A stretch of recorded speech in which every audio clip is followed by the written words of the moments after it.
अधिकमास महात्म्य कथासार अध्याय पहिला. गोमातेची सेवा. लक्ष्मी म्हणाली, नारायणा, मागील अध्यायात तुम्ही मलमासाची माहिती दिली. त्या अधिक मासात काही पुण्यकर्मे करण्याचे महत्त्वही सांगितले.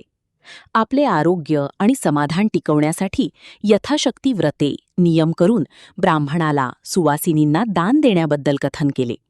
परंतु अशी व्रते करण्यात किंवा दाने देण्यास जे लोक असमर्थ असतील त्यांनी या अधिक मासात काहीही खर्च न करता करायचे असे काही उपाय सांगा, ज्याच्यामुळे अशक्त, दरिद्री, दान देण्यासाठी असमर्थ अशाही लोकांना पुण्य मिळेल आणि त्यांना मनःशांती लाभून त्यांची प्रगती होईल. तेव्हा भगवान विष्णू म्हणाले, अशा दरिद्री, अशक्त किंवा असमर्थ लोकांनी अधिक महिन्यात दररोज पहाटेच लवकर उठून थंड पाण्याने नित्य नियमाने स्नान करावे, देवदर्शन, नामस्मरण आणि गोमातेला वंदन करावे. नंतर शक्यतो नक्तभोजन म्हणजे फक्त एक वेळ जेवण करावे. जेवणा अगोदर गायीला घास द्यावा. गोमातेच्या सेवेचे पुण्य फार असते, कारण गायीचे महत्त्व सर्व तीर्थापेक्षा आणि सर्व देवांपेक्षा जास्त आहे. गायीच्या शेणाने सडासारवण केले तर ती भूमी अतिपवित्र बनते. तेथील वातावरण शुद्ध होऊन त्या घरी सुख, शांती आणि समृद्धी नांदते. गायीचे दूध हे मातेच्या दुधाप्रमाणे पूर्ण अन्न आहे. गायीच्या अंगात सर्व देवांचा निवास असतो. गायीचे मूत्र, शेण, दूध, दही, तूप या पंचगव्य प्राशनाने सर्व रोगाचे निवारण होते. तनामनाची शुद्धता होते. अशा या गोमातेची सेवा सर्व स्त्री पुरुषांनी सदा सर्वकाळ करावी.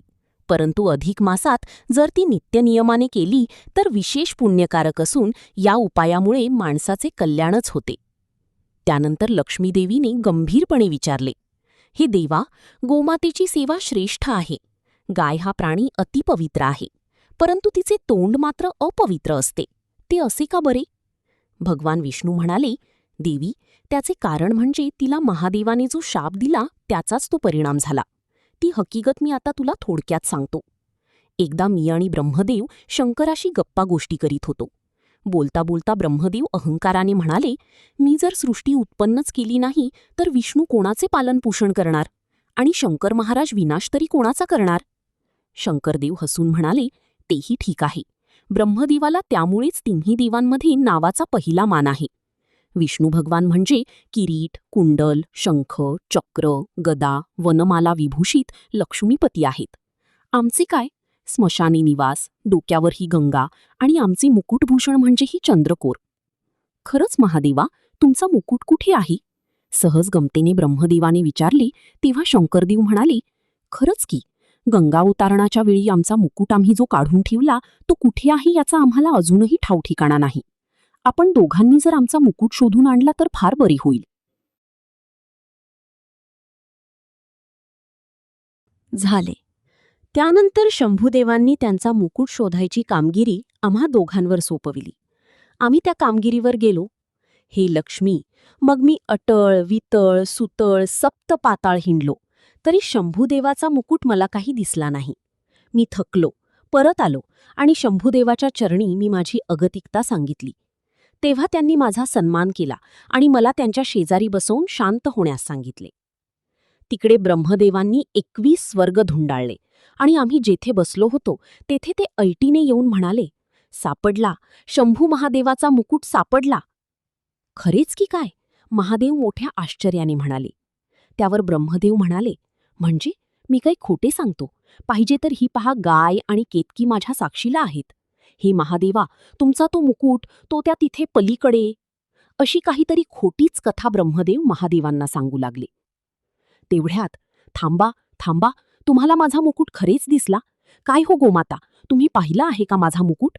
महादेवांनी असे विचारताच बिचारी गाय मान हलवीत म्हणाली, हम्मा हम्मा. तेव्हा शंभू महादेव रागाने गायीला म्हणाले, खोटारडे, खोटी साक्ष देतेस का? माझ्या डोक्यावर प्रथमपासून मुकुट नाही.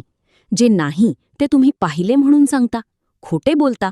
थांबा, आता मी तुम्हाला शापच देतो आणि तुमच्या या खोटे बोलण्याचा परिणाम म्हणजे ज्या तोंडाने या गायीने ही खोटी साक्ष दिली ते तिचे तोंड अपवित्र होईल. ती आपल्या तोंडाने घाण खाईल. झाले. महादेवाच्या त्या शापामुळे गाय सर्वांगी पवित्र असूनही कधीकधी ती आपले तोंड अपवित्र करते, विष्ठा खाते. तुझ्या शंकेचे निरसन आता झाले ना? होय देवा, या अधिक मासाचे महत्त्व आणि त्या महिन्यात करायची व्रते, दाने, नियम यासंबंधी मला आपण जी थोडी माहिती दिली ती मला खूपच आवडली. तसेच अशक्त, दरिद्री आणि सामान्य माणसानेही या महिन्यात कोणती साधी, बिनखर्ची व्रते करावीत, दररोजचे साधे नियम पाळून कोणती पुण्यकर्मे करावीत तेही समजले. तसेच देवब्राह्मण, संत सज्जन यांचा मान राखून गाय आणि तुळशीचे पूजन नित्यनेमाने करावे हेही समजले. तेव्हा विष्णुदेव म्हणाले, आता यापुढील अध्यायात श्रीमंत माणसांनी गायीची सेवा करावी आणि शक्य तितक्या गायी ब्राह्मणांना दान द्याव्यात याबद्दलची माहिती आणि एक कथाही मी तुला सांगणार आहे, ती शांतपणे ऐकावी. ओम श्री परमात्मने नमः. अध्याय 2 समाप्त.